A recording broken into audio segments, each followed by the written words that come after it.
ایک شام چار مینار کے نام اور سنڈے فنڈے پروگرام اس اتوار کو بھی ہوگا۔ اسپیشل چیف سیکریٹری محکمہ بلدی نظم و نسق و شہری ترقی نے یہ اطلاع دی۔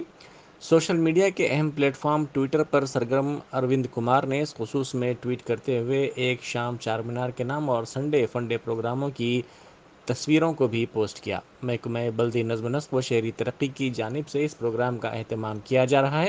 تاریخی چار مینار کے دامن میں اس اتوار کو ایک شام چار مینار کے نام پروگرام دوسری مرتبہ منعقد کیا جائے گا۔ یہاں یہ بتاتے چلیں کہ چار مینار کے دامن میں سنڈے فنڈے پر عوام کے مختلف گوشوں کی جانب سے شدید برہمی اور اس کی مخالفت کے باوجود 31 اکتوبر کو اس پروگرام کے انعقاد پر حیرت کا اظہار کیا جا رہا ہے۔ امیر امارت اسلامیہ حیدرآباد مولانا حسام الدین ثانی جعفر پاشا سمیت کئی علماء نے بھی اس پروگرام کے خلاف انتباہ دیا تھا۔